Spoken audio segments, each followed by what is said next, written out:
Hello friend, welcome to my channel Ratna kitchen food cooking. কেমন আছো তোমরা? আশা করি ভালো আছো, আমিও ভালো আছি। আজকে আমি তোমাদের কাছে একটা ফিশ রেসিপি নিয়ে চলে এসেছি। ফিশ রেসিপিটা হচ্ছে কেরালা স্টাইল। চলো তাহলে শুরু করি। কেরালাতে কীরকম করে ফিশ বানাই। এখানে আমি তেঁতুল নিয়ে নিয়েছি। তেঁতুলটা প্রথমে জলে গুলে রেখে দিব।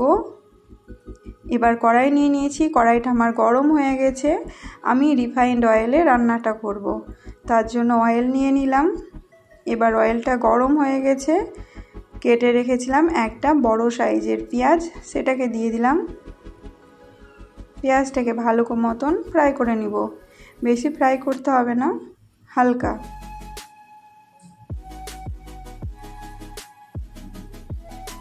যারা যারা আমার ভিডিওটা দেখছো প্লিজ একটা করে লাইক করে দাও।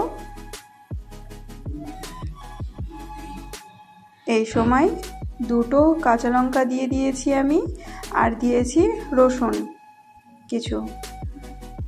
নেড়ে নিলাম আবার।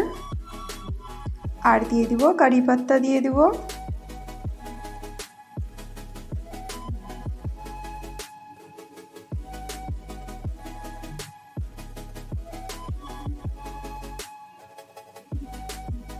এবার দিয়ে দিলাম 1 চামচ জিরে,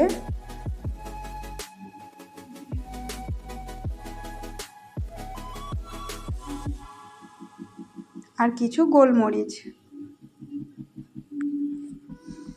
কোনো নতুন বন্ধু যদি আমার ভিডিওটা আজ প্রথম দেখছো প্লিজ আমার চ্যানেলটাকে সাবস্ক্রাইব করে নিও আর আমার পাশে থেকো। এবার ওগুলোকে ফ্রাই করা হয়ে গেছে।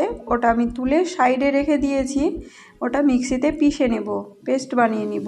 আবার কড়াইয়ে তেল দিয়ে দিয়েছি, আর কিছু সরষা দিয়ে দিলাম। আর আগে থেকেই অল্প জিরাগুলো ছিল, ওই জন্য আর দিইনি। আর একটু মেথি দিয়েছি অল্প। এবার ভালো মতন গরম করে নিব। গরম হয়ে গেছে, কারি পাতা দিয়ে দিলাম।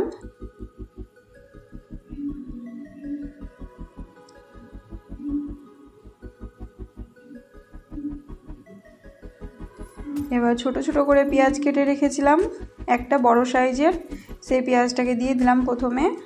পেঁয়াজটাকে ভালো মতন ফ্রাই করে নিব।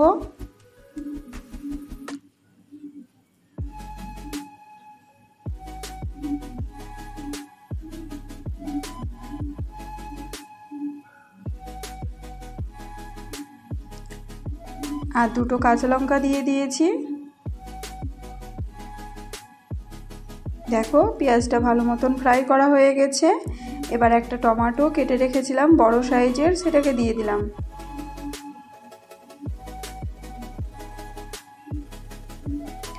টমেটোর উপর লবণ দিয়ে দিব। পরিমাণ মতন লবণ দিতে হবে।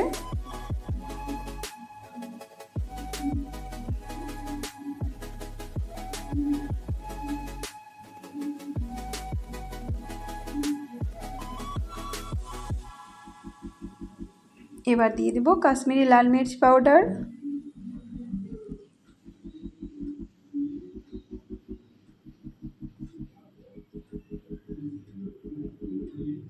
ধনিয়া পাউডার দিয়ে দিলাম,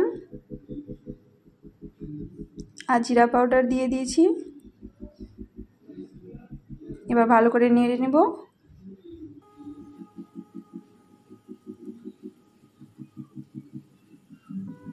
অল্প সামান্য হলুদ দিয়ে দেব।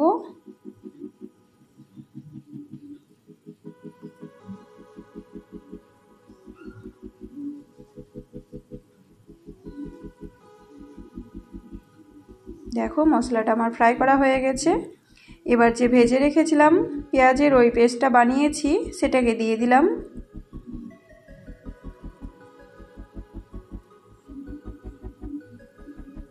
ঠান্ডা করে আমি মিক্সিতে পেস্ট বানিয়ে নিয়েছিলাম।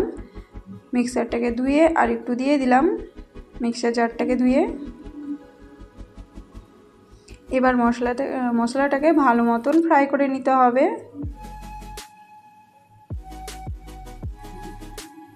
বাস মশলাটা ছিটকে গায়ে আসছে, গায়ে পড়ছে, ওই জন্য একটু ঢেকে দিয়েছি।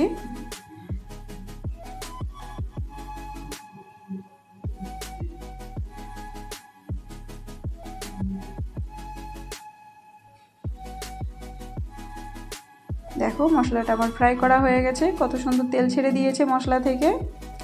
এবার আমি জলগুলোকে এরকম করে তেঁতুলটাকে জলের মধ্যে গুলে নিব ভালো করে, আর ছেঁকে নিব একটা ছাঁকনি দিয়ে।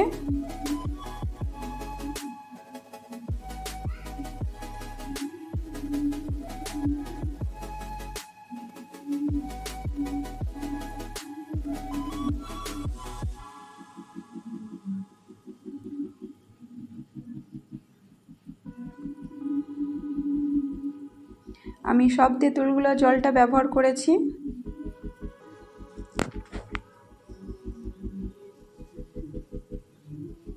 খেতে কিন্তু দারুণ হয়েছিল মাছের ঝোলটা।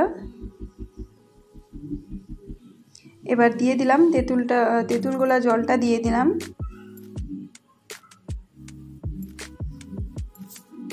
এবার পরিমাণ মতন জল দিয়ে দিব, যতটা গ্রেভি খেতে চাও সেই হিসাবে জল দিতে হবে। এবার ফোটা হয়ে গেছে, ফুটতে দিয়েছিলাম, দেখো ঝোলটা ফুটতে লেগেছে। এবার মাছগুলোকে দিয়ে দিব। আমি এখানে রুই মাছ ব্যবহার করেছি, তোমরা যে কোনো মাছ দিয়ে করতে পারো রান্নাটা।